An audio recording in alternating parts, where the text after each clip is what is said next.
Hi, Daryl Lufton here again, and I'm publishing this as a backup to the video that I published a couple of days ago about Col Randy Cramer's assessment of the so-called drone situation.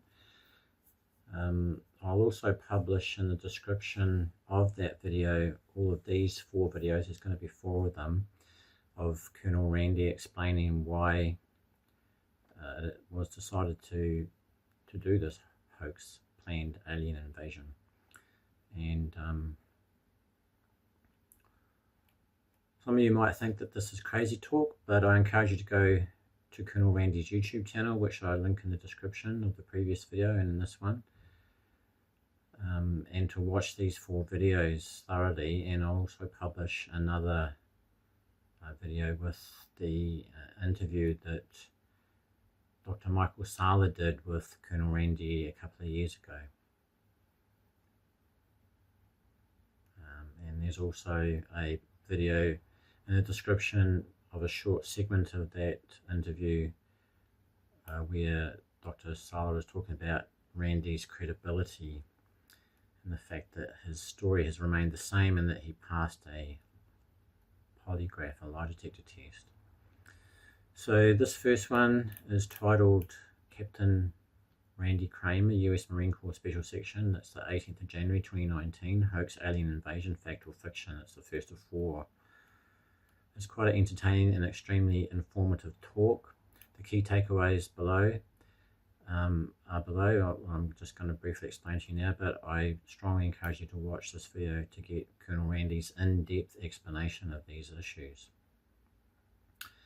So why is it this likely? They're not actually going to be enemies. They are invading as a part of a scripted event, which is part of a disclosure, ultimately leading to disclosure. But yeah, as I say, watch the full video to get a much deeper explanation of that. Planet Earth is rapidly, and part of the reason why is that planet Earth is rapidly approaching environmental, social and economic collapse, and the powers that be have decided that they want to stop that, because historically when that happens you end up in most likely in the dark age, and the dark ages were not any fun and we don't want to go there again. They don't either, and those that had the money to live something like that out in bunkers were convinced that even that would not be the nicest of lives, to be living in the bunker for decades and not being able to see the sun or go to the beach or hear the birds chirp, etc. So a change is needed, and it's going to be going about through this process. They have technology that can fix all the problems, all the environmental pollution problems, etc., energy issues, everything. So it will be a change for the better. After everything will be a lot better after this event.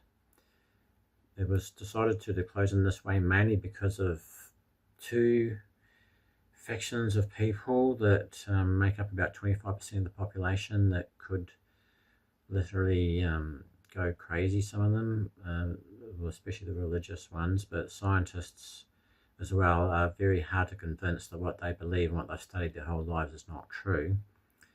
And religious people who believe that we're the only ones in the universe are not likely to change that view without something dramatic like this happening.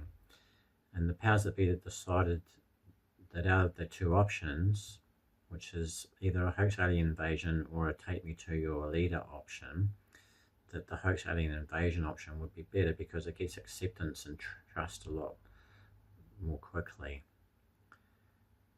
At the time of recording this, of the recording of that interview, of that video, in 2019, the Secret Space Program was trading with around about just under 1,000 species.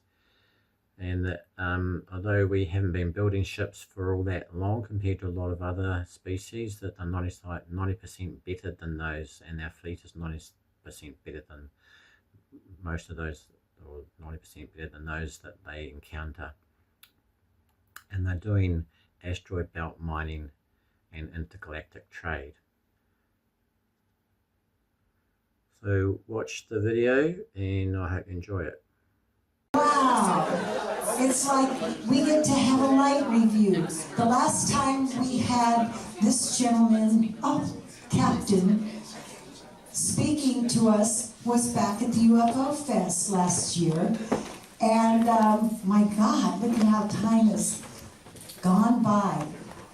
Well, anyway, I wanted to say before we call him up to the stage that if any of you know that when we put Randy on YouTube, I think it was maybe 4 years ago, 5 years ago, the first time he came, he has probably got 1.5 million hits now and for the Triad Theater. Put us on the map because of who he was and who he is, and he continues to be. So, with that, could we have a huge round of applause for our Captain, Randy Cramer.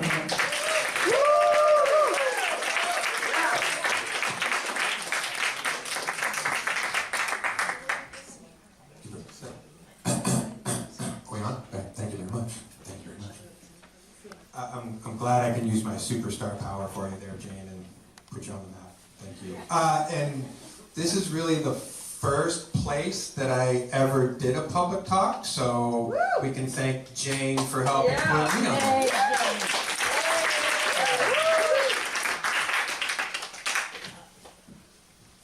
How's everybody doing?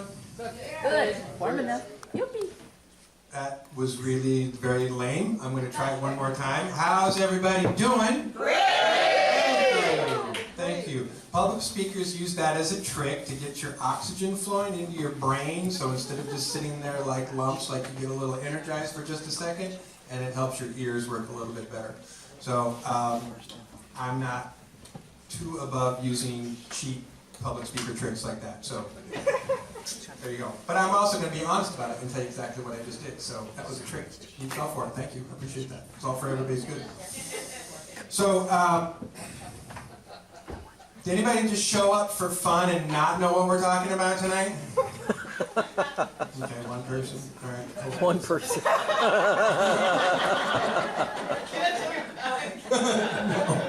No, you cannot take that back. Everyone's going to point at you now and know that it was you. Okay. So we're going to have a chit-chat about one of my favorite subjects ever, which is alien invasion. Or, since we're really not talking about an event which would be perpetuated or perpetrated. I'm sorry, perpetrated is the word I wanted to use. I did not want to use the word perpetuated. Perpetrated by individuals who are not actually our enemy, who are not actually invading, but would be doing it as part of a scripted event, which is essentially how we get to disclosure, right? So, show of hands, how many people have heard somebody go on about hoax alien invasion before? About what? Okay. Hoax alien invasion. Forget everything you know. Let's start this way just for fun. How many people think hoax alien invasion by show of hands, bad idea? Raise your hand if you think it's a bad idea. Wow, nobody. Oh, couple hands back there. Okay, couple hands. All right. How many people think it's a good idea? Wow, so you don't really know. Everyone's really ambivalent. Good idea, bad idea. There was a question mark. I'm not going to raise my hand for either one of those. All right, fair enough. There are possibilities. Let's hope that by the time I'm finished talking about this, you're going to be convinced that it's a good idea. Okay, let's hope for that. All right. If not, we can discuss it later. We can ask questions, but let's hope that you think it's a good idea. So, where should I start? So the world globally is approaching environmental, economic, sociological collapse. Anybody unfamiliar with that as a problem that we're facing? Okay, good. We know that that's a problem. So it's not a matter of understanding for most of the people who are participating in the decision-making process that that's the argument of whether or not that's happening or not. The argument is not among the leaders of the world, no, we're not breaching towards total civilization collapse shortly. Everyone pretty much agrees, yeah, that shit's happening. And so what we really want to do is avoid that from happening, because anyone who might know a little history understands that when civilizations collapse, economically, socially, environmentally, that you usually have this cascade of other problems that follow, plus usually a dark period, or in some cases an actual dark ages, which was followed by the collapse of Mediterranean civilization, pretty much the burning of the library at Alexandria, which caused the Dark Ages to happen. Anybody a fan of the Dark Ages? Me neither. I think the Dark Ages sucked, and I wouldn't really think that it would be awesome to have another one. So there's no reason why any of us would like to have civilization collapse in such a way that it's going to suck. If we're going to have a change, therefore, of what functions as civilization, then there are some major things that have to switch over, right? And I don't think that I'm talking to a group of people who is foreign to this concept, but we want one of the major things to occur is that we stop pretending as a planet that we don't have extraterrestrial neighbors and they're not visiting us and they're not hanging out with us and they're not engaged in economic trade with us, and we're somehow all alone in the universe, right? I mean, we can pretty much agree. I think I'm preaching to a choir that's going to agree that we pretty much want that to happen, right? Show of hands, we want that to happen? Yes? Okay, right, okay, yes, we want that to happen. That's a good reason, a good thing for all the reasons that we know it's a good reason, right? It just gets us from here to here, where we can stop pretending that we don't have technology that can fix most of the problems that we're facing, that we don't have ideas that can fix a lot of the broken ideas that we have that are not working for us very well here.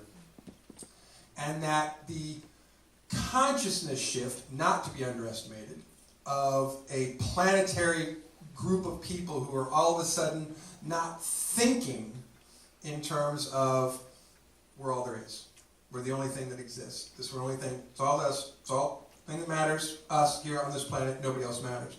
When you go beyond that consciousness to an understanding that we're just one planet with a bunch of people on it in the midst of billions of other planets around, not just in our own galaxy, but in the other neighboring galaxies, which we also are friends with. Because it turns out, once you get past a few technological hurdles and you get to wormhole technology, distance is really not much of a problem. So when you listen to modern NASA people or astrophysicists talk about traversing intergalactic distances, it's this huge problem because, speed of light and thrusting power and so forth, and it's like, oh, it's going to take forever. And so, no, it doesn't really. Not when you're dealing with wormhole technology. Wormhole technology means you can open a door here and another door over there and relatively instantly go from one location to another. So traversing vast distances through space become a non-issue when we have wormhole technology, which we have. We have that. We already have it. So it's not a matter of understanding that these vast distances have to be overcome. That's already happened, right? So we understand that when we get to that place, everything gets to change. Everything gets to change in a very positive way. Now, it's not going to be without a kerfuffle. It's not going to be without wrinkles. It's not going to be without problems, because there certainly will be issues that some people are not going to be very comfortable with. And believe it or not, scientists are actually one of the most difficult groups that we have to deal with, who are going to have to go through a period of change. Because if you don't understand how difficult it is to convince people of something that they don't want to be convinced of, try and convince someone who is certain that everything that they have been doing for the past several decades of their life is the smartest, most cutting-edge information that could possibly exist, and then tell that person that everything that they know and believe is wrong. Not gonna happen. And watch them shake their head and disagree with you and go, oh, I'm not wrong, right? Like, so scientists are actually some of the most difficult people to convince that we're, this close from entering a vast new age of technological, sociological, and intergalactic understanding. Religious folks are the other sort of wrinkle in that curtain, as it were, because you don't necessarily get good feedback from people who are sure on how the universe... Oh, okay. Who are certain how the universe works, who are certain where the center of the universe or derives from, who made it, what made it, why we're here, and then tell them, I'm very sorry, but everything you believe is completely wrong. Those people don't get along with great change very easily. Most of those people are going to resist that change. Okay? Yeah. So when we talk about... No, I'm going to go this another direction. Okay, so let's talk about what we know right now. Right? What we know right now is that let's pretend like there's a table that everyone gets to sit at, except for you people. Okay? Except for me. I don't get to sit at this table either. None of you get to sit at this table. Because you don't get to make the decisions for what's happening in the world. I don't either. Right? But there are people in the world who get to make decisions for all of us that are dictating where we're going as a society, where we're going as a civilization, where we're going as a planet. Some of those people are elected. Some of those people have been elected fairly and justly. Some of them not so much. Some of them not elected at all. Some of them appointed to their positions. Some of them are positions of rank, which they have gone up a ladder to get to. Some of them are in positions of power and authority because they have clawed their way to the top. And other people are there because their dad or their uncle knew somebody and gave them the job. Right? So it's not necessarily a fair table. Let's just start with that. It's not necessarily the most fair table, but this is the table that we are working with. This is the table we have. It's not the table we wish we had, it's the table we have. So if we were to imagine that there is a table and each and every one of those people in the world is really in a position of power and authority to make decisions for everybody else, and we sit those people around that table and we start talking to them about what are we going to do about the problem that we have facing total civilized collapse, because you need those people to understand what you're going to do about it. And you need those people to agree on it. You need them to agree on a plan that you're going to act out on that's going to fix everything. Because if you try to fix everything without those people helping out, without everybody in agreement at that table, it's not going to work. Okay? It's just not. Now, this isn't one large table, as it turns out. This is lots of little tables. But we're going to think about it like it's one big table. And around this table are elected personnel who serve in executive offices around the world. Some of these are legislative personnel who are voted into elected bodies of representation around the world. Some of these are military intelligence personnel who are in charge of intelligence operations or military operations around the world.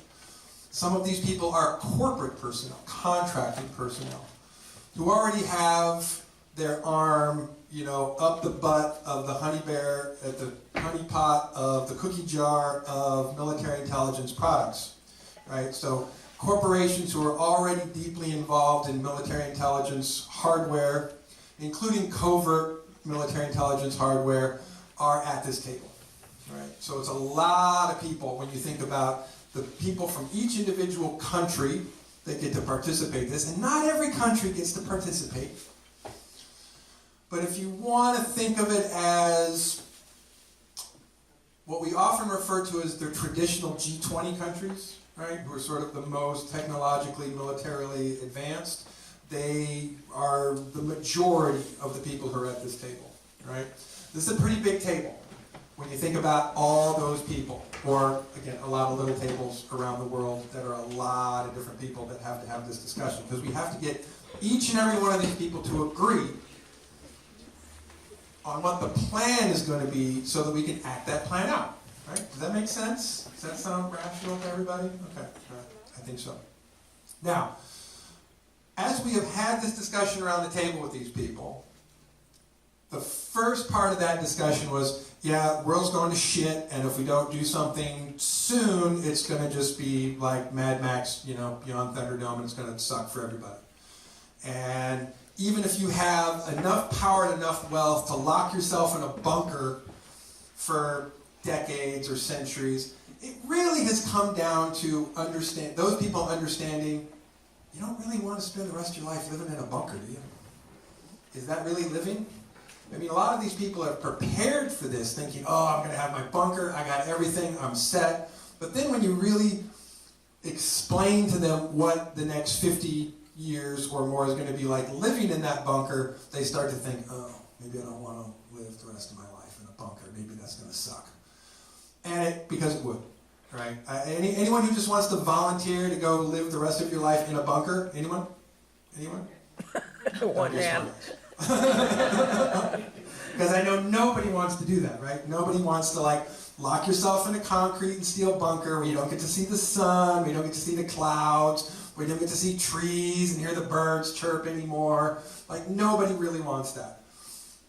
So even though people have planned for that contingency, thinking like, I'm going to be prepared, when it really comes down to it, that's not what they want to do, right? So it hasn't been too hard of a sell to talk to these people around the table and say, you don't really want to live the rest of your life in a bunker. And if you don't want to live the rest of your life in a bunker, we should talk about how we're going to fix the problem, okay? And most of these people, where they break down in that conversation is not understanding that there's a fix. Or if you're trying to explain to them a fix that's so complicated that they just want to give up after the first 60 minutes of you explaining, you know, and on point number 85, this is what we're going to have to do, step 85. Like, no one wants to have that conversation. No one wants to hear the conversation that it's going to take 225 steps to fix the world, and we're going to have to do this one and this. No one wants to hear that. So, we've basically gotten everybody at this table to agree. Shit sucks. It's going to suck more unless we do something very serious to change it quickly. Because we don't have much time before we can fix these things, or at least put into motion the series of events that would allow us to fix these things before some of these problems become catastrophically unsustainable. Okay? Right. So, two possibilities. Once we get everybody to understand it's got to change. And then they say, well, what are we going to do? And we say, well, at some point, we have to acknowledge, both publicly, socially, academically, economically, that we have friends and neighbors. And maybe they're not all our friends, but they're our neighbors, and they're close by, and they have a lot of things that they would like to share, and we can use the technology that we have, plus technology that they want to share with us, and we can make the world a better place. That's not a hard sell. Here's where it gets complicated. Two paths. Path A, path B. Only two options. Only two. Now, there may be some variation in what plan A can look like, and there may be some variation in what plan B look like, but basically two plans, only two possibilities. Possibility A, take me to your leader. That's what we call it, the take me to your leader plan, right? That's not the invasion plan. Plan B is the invasion plan. They both represent logistical pluses and minuses. So we'll talk a little bit about that first. So, how many people would love take me to your leader as a plan? Like, let's just have the nice aliens come down and be nice, and everyone can just be nice, and we don't have to have a fight about it, and it can just be nice. Everybody like that idea? I like that idea. It's okay to like that idea, right? That's not a bad idea. It's a logistical nightmare, but it's not a bad idea, okay? So, on paper, where we start to run into problems with the Take Me to Your Leader plan is two areas. One is how quickly you get to maximum acceptance. Anybody understand what I'm saying when I say maximum acceptance? Let me explain. So you want the majority of the population, about 85%, to get to acceptance as quickly as possible. And this acceptance is basically the acceptance of, we're not alone, they're here, they're never leaving, right? I mean, once we realize they're here and they're not going anywhere, it's not like they're just here for a week or a short vacation and then they're going to leave us alone. They're here, they're never leaving, and we now change the course of history in the world because maybe in a few years you can buy a plane ticket to Alpha Centauri and you go get on a spaceship and go to Alpha Centauri. It's the same way that you buy a plane ticket to London, right? Because international, intergalactic travel will be a thing. Anybody think that's cool? Anybody want to buy a ticket to Alpha Centauri? Just go check it out. Go for vacation there. See if they got good food. Right? Okay. So there's some, we definitely want to get to acceptance. The problem is, Take Me to Your Leader has logistical nightmare problems, which is that you don't get to 85% acceptance very quickly. In fact, you have almost an immediate 50% resistance. You have an almost immediate half of the population that just goes, no, I disagree. I totally disagree. Whatever's happening, whatever they're saying on the news, whatever, I totally disagree. I don't think that's what's really happening. Now, understandable, since we live in an era which it has become difficult to put our confidence in the news. Yeah. Doesn't mean that the news is lying to us all the time, but it does mean that it's rarely telling us the truth, the whole truth, and nothing but the truth. Right? So, and since most of it involves spin of some form or another,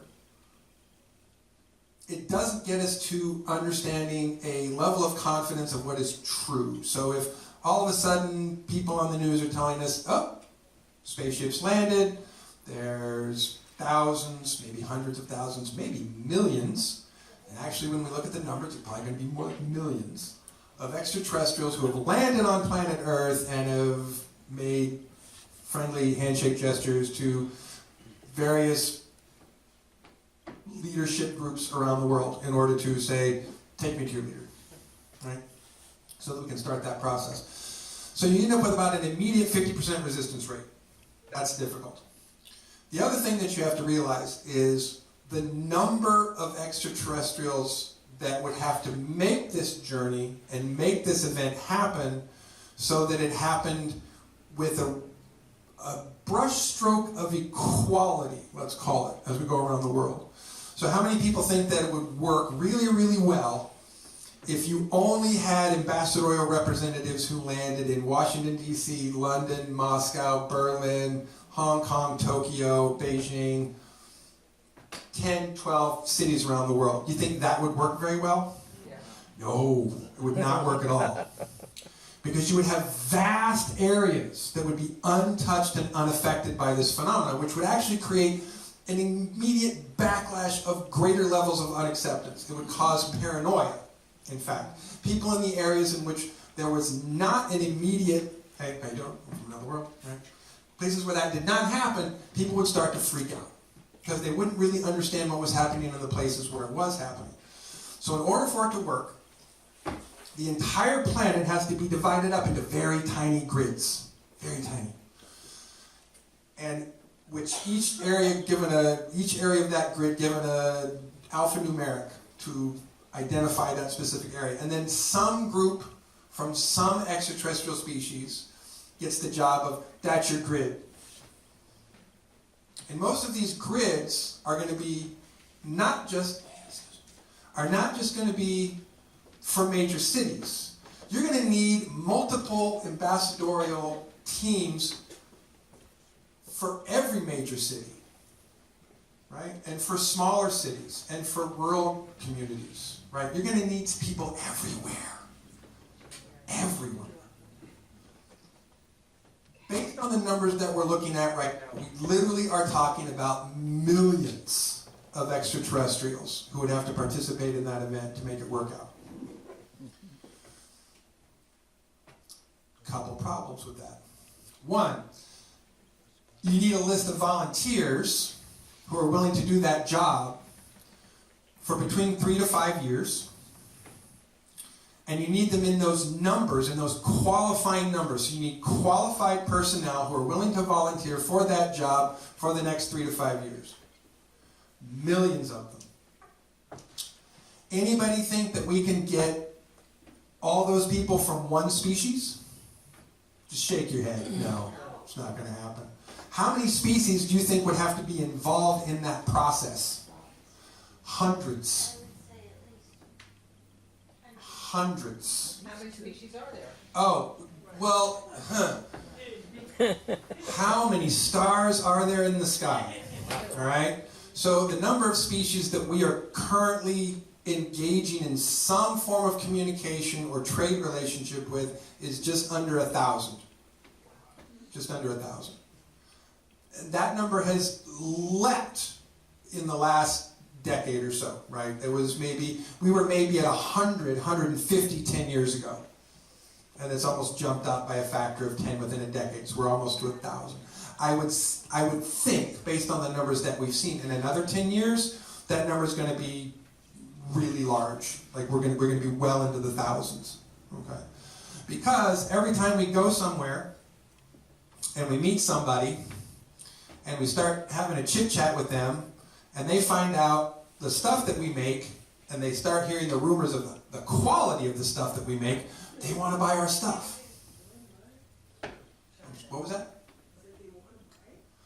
Oh, I guess I should take a second to talk about this. How many of you heard me before talk about intergalactic trade? All right. I'm gonna briefly explain a little bit of this. So, the majority of species that we run into are not like us as far as how we make things.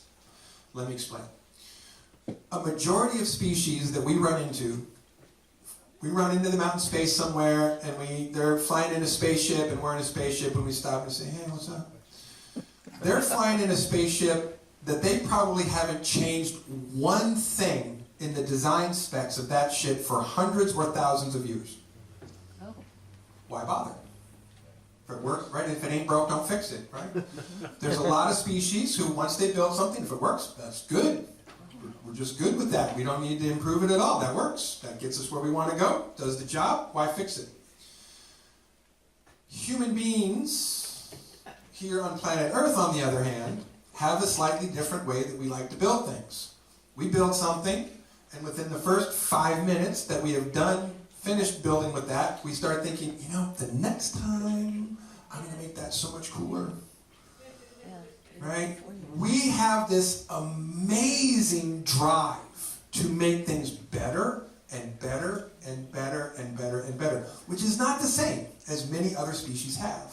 So it turns out, over the past 7 or 8 decades, that we have started to develop these technologies, these advanced extraterrestrial technologies, which we have started to make our own.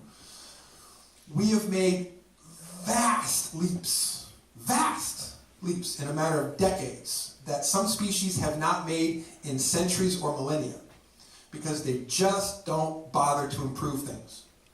We, on the other hand, have been in a competition to improve things among our own military intelligence branches, who are constantly competing to make a better, faster ship, a better, faster ray gun, better, faster, stronger body armor, better, faster wormhole technology, better, faster soldier technology. Anything and everything that we're working on as a technology, somebody is competing with a whole bunch of other agencies to make the best, fastest, strongest, best thing that they can. And we've been doing that for decades now, so that we're at the stage now where our fleet and our ships are better better than 90% of the species that we encounter in the galaxy, in our own galaxy. 90%. 90%. That's how good we make shit. Right? Because it turns out, if you want to talk about these really advanced species that make even the technology that we're working with now like child's play, there aren't too many of them. They represent this tiny fraction of intergalactic life so far as we've run into them. Very tiny percentage. Less than 1%. Right? The majority of intergalactic faring species that we run into are a lot more like us. Not necessarily physiologically, but as far as their evolutionary advancement, and on whatever path that they're on. Meaning most of them still have groups of people, citizens that live in cities of some kind and have to dig minerals out of the ground and have to figure out how to produce energy and how to manufacture things. And most of them, even when they have developed communication psionically, they still communicate verbally. Right? The largest majority of them still do. So the largest majority of species that we run into are very similar to us as far as our own evolutionary development, which is pretty good, but you got a long way to go to achieve this sort of idea of super evolved, extraterrestrial intergalactic life, which is just this tiny percentage of the majority of species that we deal with. And I want to shoot one thing out of the air really fast. There is also no guarantee that just because you have a spaceship that you're really evolved. No guarantee. No guarantee. The number of species who have been able to obtain and understand spaceflight are vast, and they're not necessarily smarter or more evolved just because they've done that. Because, like us, they pretty much acquired that technology from somebody else who showed up and said, let's see what you do with one of these. Because there are species who feel that it is their duty in the universe to help every other species develop and evolve. So some people like to say, well, what about the prime directive? What prime directive? You think there's really a prime directive? Where they just don't interfere with developing species? Are you fucking kidding me? How many species have interfered with our development since the beginning of time? Dozens? Let's just start with dozens. Okay? We're not out of the norm with that. Most species, as they have developed, have had some dozens of other species tinker with their development along the way. Okay, that's more normal than it is not normal. Now, most species, their quote-unquote non-interference, protocol, which is not a prime directive of non-interference, it's a prime directive of don't let them see you. Don't let them know that this is coming from an extraterrestrial source. Don't tell them that right away, because they tend to freak out, or they just worship you like a god, which doesn't help their evolution. So the prime directive isn't non-interference, it's more don't get caught.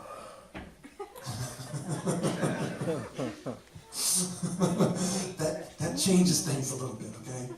So there's many species, hundreds that we've run into, and I'm sure it will be thousands more over the next few decades as we interact with them, who are spacefaring, space trading intergalactically, who aren't any more mentally, physically, emotionally, spiritually evolved than we are.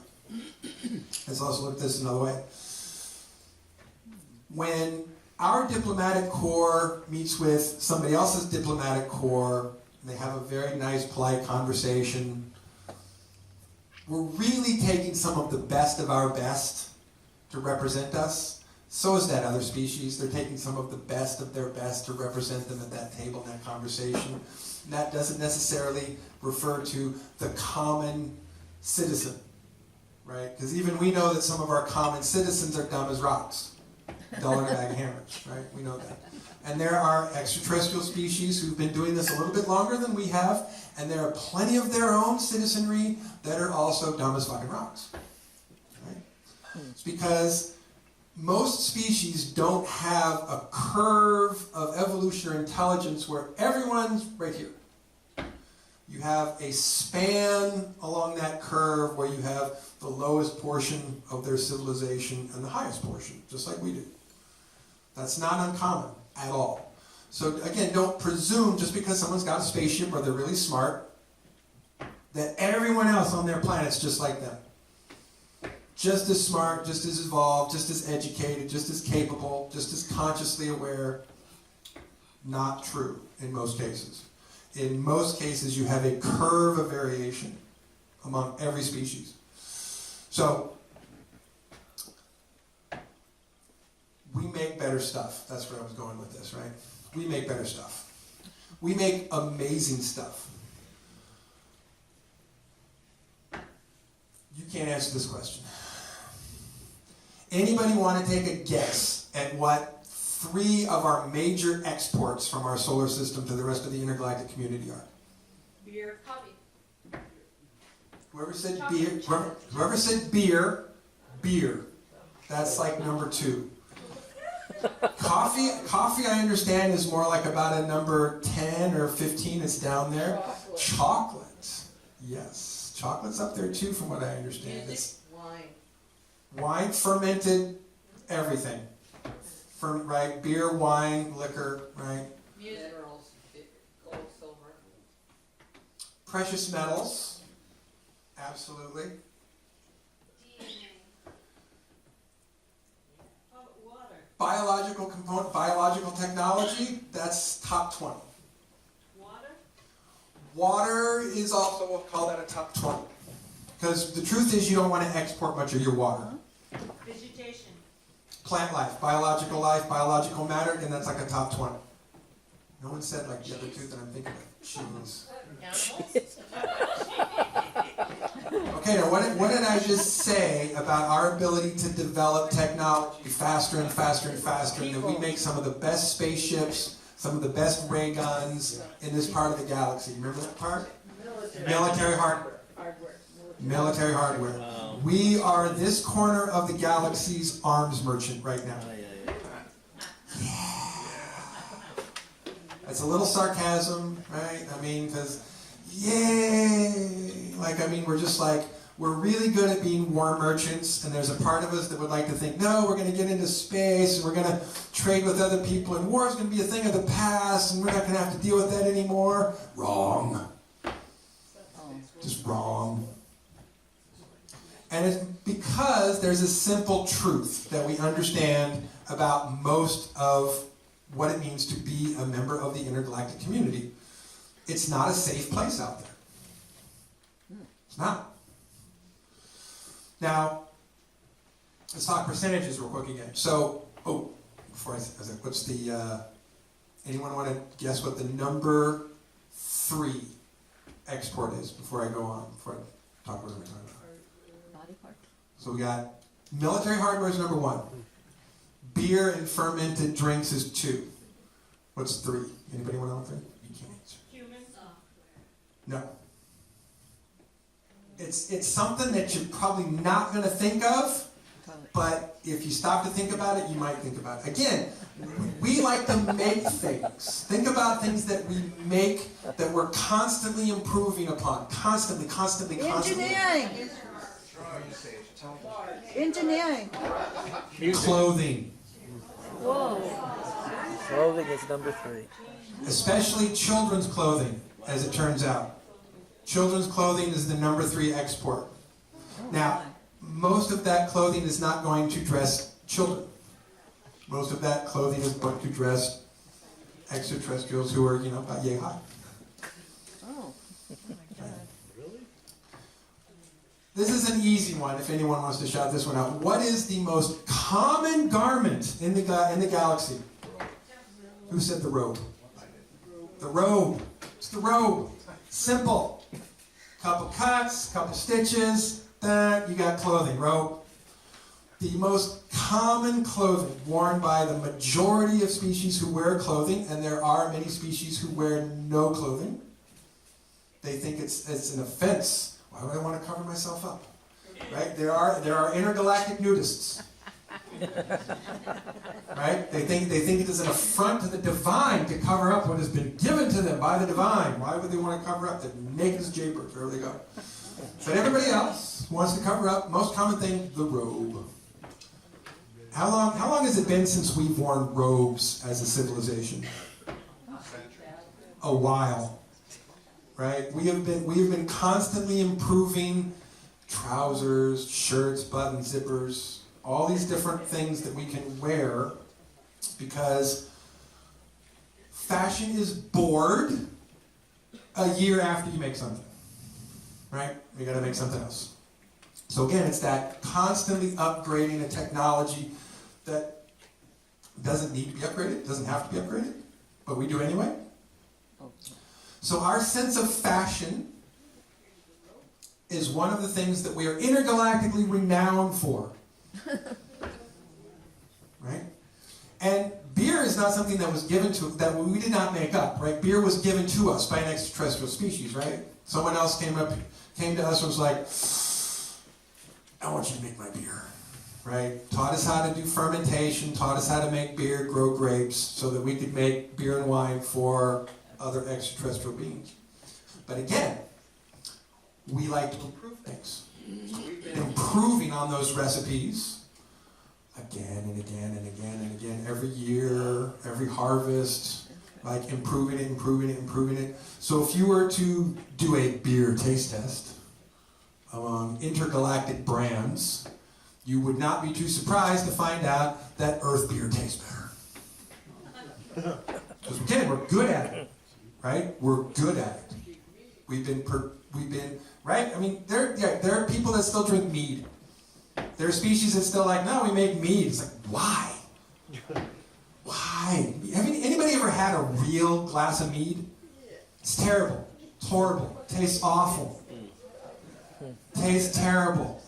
Get some filtration going, right? Put some other ingredients in there, like balance out your hops, like make it take, keep your fermentation for a certain amount of time, and much better.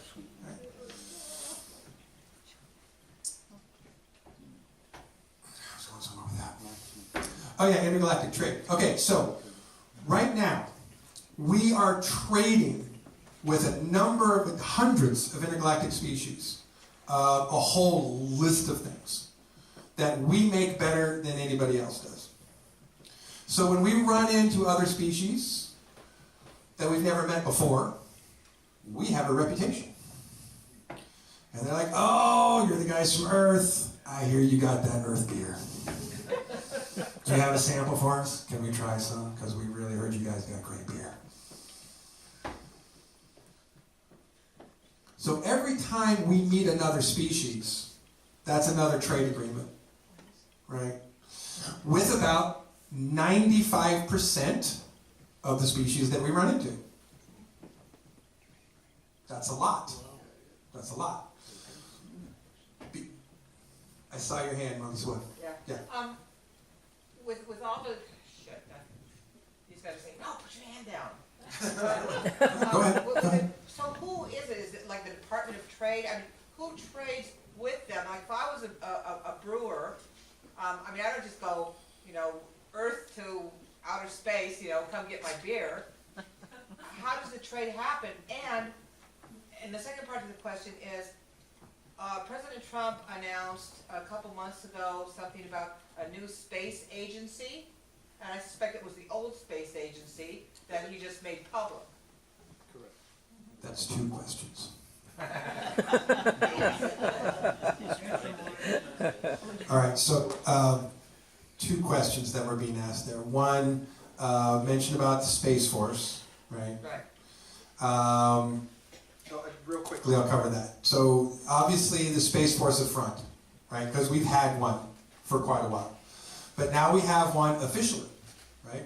So they have a headquarters, they've got a CO, they've got a Twitter handle, right? They can now be official, which gives us the opportunity to, use that front to release technology that we've had for a very long time. And for them to say, look what we got, look what we just made. Right. Wow, isn't this so cool? Even if it's the most antique freaking thing in the space program that we have, they can still go, look what we got, it's so cool, right? Okay, so that's to answer that question. First question you were asking is, what's the process for trading beer? Like, how does that happen, Beer, right? clothing, anything. Anything, Simple. right. Why can't somebody else make a simple rule? I'm glad you asked that question, and I will try to talk about this in a way that won't make everybody go to sleep, because it's essentially a conversation about economics, right? It's a macro sort of economics question, which most of the time when you talk about macroeconomics, people go, and they don't want to, they can't pay attention. But since we're talking about something way cooler, which is intergalactic macroeconomics, maybe everybody will stay away from that. So we're kind of like this. So representatives from two different worlds will sit down and have a conversation. And that conversation will be a lengthy discussion about who are you, who am I, what have you got, what have we got. And then at some point down the road of usually several conversations that those two groups will have, at some point there will be a discussion about, well, we want a certain amount of X, Y, and Z of whatever you have for sale that we like, and we're going to trade you something X, Y, and Z that we have that you like, and they come up with a trade agreement. And that trade agreement is a basic agreement on so many units over a period of time of whatever we're agreeing to trade upon. Now, the people having that conversation are not responsible for the actual trade. They're just negotiating the contract. Once the contract has been sorted out and everyone's agreed to it and everyone's signed off on it, then the actual requirements of each contract are given to special import-exporters, right? Whose job it is to then look at that contract and say, all right, I got to get 5,000 gallons of beer and 3,000 gallons of wine and 400,000 units of children's clothing. It's just simple. And so then those importer-exporters now are responsible for going to various companies that produce those things and buying them. And saying, I want to buy this much from you and this much from you. They spread it out, right? And they buy all that stuff. And they have it shipped somewhere that it then gets put onto a spaceship and then carted off somewhere, right? And same thing happens on the other side, right? Those people have their own commerce department of importer-exporters that are responsible for acquiring what's on the contract and shipping it to us. And then there's some specifics that's hammered out over what the value of those things are. There's some estimations that are done, and then there's some specifics that are done, and then there's an exchange of material, and in many cases an exchange of a monetary exchange, which, as it turns out, at least primarily in our galaxy and most other galaxies that we know of that have trade, it's still a gold-backed system. Does that surprise anybody? Yes. Right. Does it really? Yes. Oh, good. Okay. Well, turns out gold is a fairly precious metal everywhere you go. Right? There isn't a planet somewhere that's just made of gold. Right? There's gold just about everywhere, but it's not the major element of just about any planet that we have so far better understand. Based on the periodic chart, periodic table, certain things just appear more likely and more often than other materials do. Right? And now there are some places that have more what we'll say are rare earth elements than some other places, because we call them rare earth elements because they're rare here. It doesn't mean they're rare everywhere else. But gold is kind of this semi-rare metal material that, because it's used for electrical components, it's used for engineering, its value as a product is so high in advanced civilizations that it still becomes an easy thing to which to base an economy on. So there is an intergalactic exchange rate that's based on gold. Yes, ma'am. So what are the three things that we want to trade that's come to us? Probably the top thing would be rare earth elements, would be the elements that are rare here, that we would like to get from somewhere else cheaper. We certainly are doing our own asteroid mining right now in the asteroid belt, but if we can come up with someone who's got cheaper materials or cheaper metals than what it costs us to mine them, then obviously we're going to want to trade for that, because you know, if someone else is producing it very, very cheaply and can say, no, I can get you that for $2 a ton, you know, the equivalent of, instead of $100 a ton, then we're going to go, we want to buy that from you because that represents a significant savings economically per ton on whatever that rare earth element would be. So rare earth elements, technology, like selenium, molybdenum, let's see, all the ones we use to make the batteries out of, right? So lithium. Right, stuff. Most of the things that go into our electronic components, into your phones, your laptops, and your computers, those electronic components are often require more rare earth elements than they do common elements like iron or nickel. Technology would be the other thing. We're constantly looking for advanced technology. We're constantly looking for people who can build technology, in some cases cheaper than we can. So there's some species who have mastered certain technologies that can still provide, you know, working models of things for less money or less value cost per unit than what we can build them for. So we're still, you know, always looking for that great deal, essentially. Anything that we can get somewhere else for a better deal than we can make it, we want some of that. Now there's also issues of supply and demand, where we can make a certain amount of the things that we want to be able to make, but our manufacturing is still trying to catch up with some of that, with some of the demand. And so in some cases, we do what a lot of traders do. We look for other people that we can get very cheap versions of those things, buy them, and then resell them to other species at a markup. Okay? That's cool. All right, so everybody get intergalactic commerce just a little bit? All right, okay. So that's 95% of everybody that we run into wants to trade. They want to play nice and they want to trade. That doesn't mean that they're all nice. That doesn't mean you can't offend them, tick them off, end up with a problem, but most people want to play nice and trade. It's that 5% that makes the universe an unsafe place. Okay? And 5% is a lot. Right? When you're talking about thousands of species, tens of thousands of species, hundreds of thousands of species, 5% becomes a lot. It's not the majority, but it's a lot.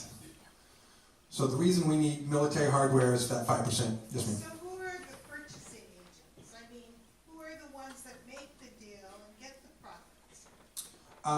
The import-exporters are essentially working for banking companies, for banking consortiums. So the banking consortiums are still making sure that they're getting their major cut by putting up the money and giving them the loans, etc., that they need to do that with. So everybody gets their cut. The bankers are probably still getting the biggest cut. The importer-exporters get a cut. And then manufacturers and producers are getting their cut. So, but it's the bankers who are still getting, you know, the biggest chunk. I won't go into why that's good or bad. So the reason we sell military hardware is because that 5%, they're assholes, right? You have 5% that doesn't want to trade. They want to take stuff. The intergalactic equivalent of Vikings and pirates, right? They don't want to trade. They'd rather show up, smash you on the head, and take it for free. Because they have a system of evolution and development that has worked for them very well. If someone came along to the Vikings in 600 AD and gave them spaceships and were like, you guys need to take this show on the road, right? Then you would have a species who would be like, oh, sweet, we got boats that go even farther into other worlds and we can show up and smash them in the head and take their stuff. Cool, right? They would love that. So there are species who love the idea of just taking other people's stuff. And there are species who are also scavengers, who, if it's not tied down, they're going to take it.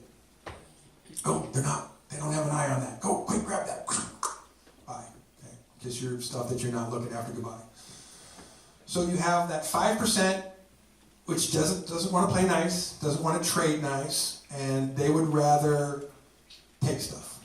They would rather be not nice about it. So that's why we need military hardware. It's why we need a space force. It's why we need a military. It's why we export that military technology, because we make better stuff. We make faster ships. We make better ray guns. It all works. All right, so I'll backtrack a bit now. So that brings us back to the original conversation. Take me to your leader, hoax invasion, right? I really got off topic a little bit there. That's all right. This is all important stuff. So the problem, one of the major logistical problems with take me to your leader, we said was acceptance.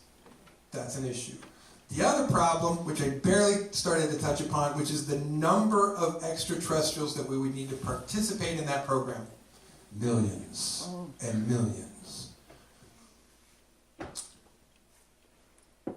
You think we could trust millions and millions of extraterrestrials? No.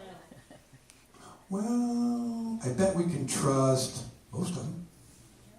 But when you're talking about millions, doesn't take very many percentage points to create a problem. 1% of a million is a lot. Right? 1% of 10 million is a lot. 0.5% of 10 million is a lot. And if all of a sudden we have to keep an eye on every single extraterrestrial who's coming down to try and help us get to babysit everybody for 3 to 5 years, when we get everybody on page, means that you have to keep an eye on them. As a military, we have to keep an eye on them. We can't just trust, oh, they're all doing their job, it's all going to be fine, we're just going to not watch and presume everything's fine. No, it means we have to keep an eye on them. It means we have to watch their backs. It means we have to watch over their shoulders. It means we have to keep an eye on everything that's happening. It means that if something goes wrong, and we get a report on that, we're going to have people that we have to go investigate it, we have to deal with it, we find out someone's doing they're not supposed to do, then we have to say, you have to stop that, or you have to leave right now, or we have to put handcuffs on them or the equivalent and arrest them. Right? That's a logistical nightmare. We're not looking forward to that. So acceptance is a problem. Trust is a problem. The sheer volume of that many extraterrestrial species on our planet without it creating the backlash of civilians to think that they're being invaded anyway. How many people do you think, if 10 million extraterrestrials showed up all over the world but were nice, no guns, no body armor, hey, how's it going? Like, how many people do you think on our planet would immediately presume we're being invaded? A lot. A lot is the correct answer to that question. So, that brings us to option B. Just have an invasion. Let's just have one. We'll invite some friends. We'll let them play the invader.